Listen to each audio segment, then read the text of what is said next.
In this recording, we're going to work through the first three examples on the back of the sheet that had the SAT examples, the introduction. So we're going to start with question 1. And in each of these questions, you're always going to draw your bell curve, your normal curve. Okay? You got to scan through and read the important information in the question. It gives you that the mean is this, and the standard deviation is this. Those are the key values. It also is key that it says it's normally distributed, which means our percentages of the bell curve apply. Next, we're always going to put in this structure, mean in the middle, 1 standard deviation, 2 standard deviations above, 1 standard deviation, and 2 standard deviations below. Usually that's enough. Sometimes you have to get into half standard deviations or go beyond 2 in either direction, but rarely. Next, I'd like you to place the mean score right below the X bar. Put that number right here, the mean score.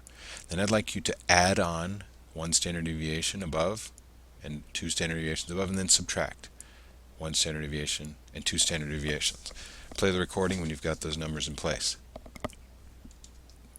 Alright, so hopefully you ended up with this. Got your mean in the middle, got your standard deviations allocated. Now we have to see what the question answers. So we're always going to set it up like this. Lay out the bell curve, get your values underneath here, and then proceed to figure out what it's going to ask you. And typically you've done the hard part already. So this one says, which of these scores would be most likely to occur? Well, here are possibilities. We've got a 90. Well, 90 would be way out here. I can see that that's not too likely to happen. I'm going to eliminate that choice. 87.25. Well, that's more probable than a 90, but it's still 2 standard deviations away. I'm going to see if I can get even closer.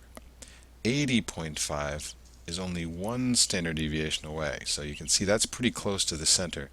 That's a better choice than 87.25. I'm going to cross out choice 2. And then 77. Well, 77's way down here, beyond 2 standard deviations, probably 3 standard deviations from the mean. Not likely to happen. So our best choice is choice 3. Question 2. We're going to set it up the same way. Get your bell curve laid out. So you should be drawing this on your paper for question 2. Read through the information. It's got to tell you that it's normally distributed, and it's got to tell you what the mean and standard deviation are. Sometimes it doesn't give you that information. You have to figure it out by taking the context clues from the problem. But in this case, it explicitly tells us the mean, standard deviation. I want you to do the same thing. Put your mean in the middle, go up by standard deviations, and down. Play the recording when you've got that layout. Okay, so hopefully you ended up with this. Now we can proceed to answer the question that's being asked. It says, what percent of the bulbs could be expected to last 600 or fewer hours? Well, you got to find 600 on your bell curve and identify that area. So 600 or fewer is way down here, all those numbers. Okay, now we have to get some percents.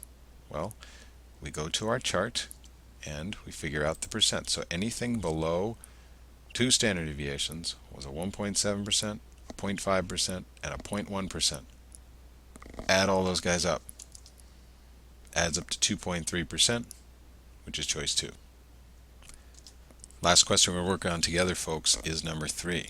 Again, do your layout. Make your bell curve. Put your information, your mean in the middle. Go up 1 and then 2. Standard deviations go down 1 and then 2 standard deviations. Read through question 3, underlining keywords. Keywords I'd be underlining are the fact that it's a normal distribution. That means our percentages apply. It provides us with the mean and the standard deviation. So go ahead and put those underneath the appropriate areas. Put your mean in here. Go up and below and put your numbers underneath. Play the recording when you've got those figures. Okay. Next, we can proceed to answer the questions being asked. The question is, of our 1,200 students that took the exam, how many are expected to score between 90 and 95? Well, there's the 90 to 95 area. We just need to figure out what percentages from my normal curve are within 1 to 2 standard deviations. Okay? I need to look that up on my normal curve. Okay? I'm going to go ahead and split the area between 1 and 2 standard deviations into 2. So I got to figure out the percentages between 1 and 1.5, and then from 1.5 up to 2. They read to be those numbers. It comes out to be a sum of 13.6%. Of course, that's not the answer to the question, because the answer to the question was how many students. So turn that 13.6% to a proportion, multiply that by the 1,200 students, and you get choice 2, 163 students. Thanks for watching.